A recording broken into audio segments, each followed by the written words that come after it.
po ang ating Ryan Galaxy Heavy Duty Stroller. So this is good for newborn, adjustable for fully reclined up to toddler na po ito. Approximately 18 to 22 kilogram. Okay? So reversible yung kanyang seat as you can see. Ayan na siya, naka-reverse na po siya. Naka-fully reclined na and then naka-full canopy na po siya. And then adjustable yung kanyang handle. Okay? So this already washed and ready to use. So ito po yung details po niya one by one. Okay? So ayan, yung kanyang design pag naka-reverse and then naka full canopy. Okay? And then adjustable yung canopy niya. Meron siya nitong air cool, peekaboo, magnetic, hindi siya naninilaw. Okay? And then extension canopy. Yan. And then makikita niyo sa canopy, okay, medyo may pagka chocolate brown yung kanyang lining dito. Yan, slightly fade kumbaga. Okay, pero hindi naman siya pangit to be honest Ayan, kasi nag-complement yung kanyang color. And then, next natin, ito yung kanyang fully reclined. Pakita mo siya. So, meron siyang newborn head dito. Pwede nyo tanggalin niya pag toddler na si baby. Harness pad. Belt lock, 5-point harness. Wala pong putol yan. Safe na safe si baby. Ayan. And then, ang kinagandahan po sa kanya is, mahaba yung kanyang higaan. Okay? And then, adjustable po itong kanyang leg rest. Pwede nyo po siyang iangat. Yan. Mag-flat. Pwede nyo po siyang ibaba. Okay?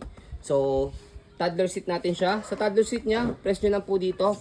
Pwede nyo siyang, yung level niya. So, ito yung pinaka upong-upo niya. Pangalawa. Pangatlo. Yan. And then yung pinaka higang-higa niya. Ito na yung pinaka higang-higa niya. Yan. Okay? So, next natin, yung kanyang body frame. Okay? So, pakita mo yung body frame niya sa left side.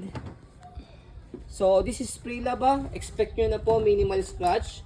Dahil kung gusto po ninyo ng brand new, automatically ang hanap po ninyo is brand new. Walang scratch. Kung walang scratch. Okay? So, next natin, yung kanyang harapan. Yan. Okay na okay yung wheels niya. Tapos, ang laki ng basket niya. Ang taas pa. Oo, taas. High-seated po ito. Okay? I think aluminum yata to. Alam. Aluminum yan yung body frame niya. Naya ko din mo. Thank you. Tapos yung kanyang gulong sa likod ay yung big wheels na. Okay. And then stopper. Ayan. Okay, so tapak lang siya dyan. Tapos kabilang side ng body frame. Sa amin yan. Sa amin. Ayan, okay. Sa yung kabilang side ng body frame niya. Tapos adjust natin siya for tinatawag na face the world, paharap. Ito kasi forward facing. Press nyo lang po itong dalawang button, as angat, tapos shoot nyo lang siya dyan. So ayan.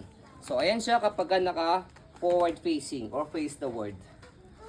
Okay? So bago natin siya i-fold, install muna natin to make it sure na wala siyang problem regarding sa kanya mechanism. So ito, pwede nyo siyang ipasok sa loob kung di nyo naman gagamitin siya. Yan. Okay? So yan, smooth siyang i-maneuver. Saka bagay na bagay din po ito sa pamatagal ng mga stroller. Kasi heavy duty na po siya. Ayan, okay? So, next natin, yung kanyang minor issue naman, bukod sa minimal scratch, again yung dito sa canopy niya. And then, dito lang sa kanyang pinaka footrest na paka ng paa. So, yung, as you can see, yung kabila meron siyang pindutan. Yung kabila nawala kasi. Pinipindot kasi yan para mababa. Okay? So, pwede nyo naman siya sundutin dito. Or, baka makahanap kayo sa Shopee, mabilan po siya ng button nito. Ayan. Okay? So, gawa nyo na lang siya ng paraan. Okay? Hindi naman siya big deal. Okay? So, ginawa kasi namin last time, sinundot lang namin siya na stick. Okay? So, yun lang. And then, next natin sa pag-fold po sa kanya. Again, yung handle naman niya, pakita natin. Wala naman siyang tear.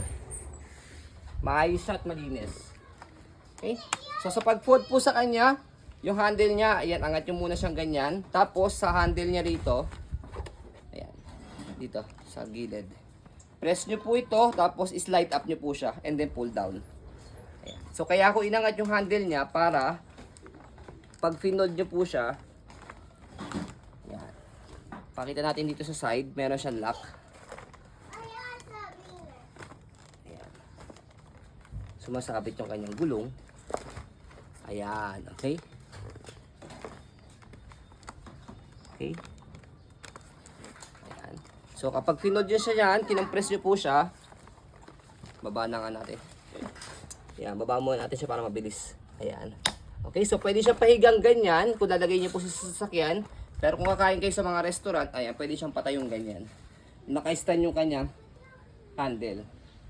Okay, kapag in-open, madali lang din siya. Tanggalin nyo lang po yung lock sa gilid. Tapos, bubukan nyo lang siya. So that's it. Okay, hindi naman siya hassle i-open saka i-fold.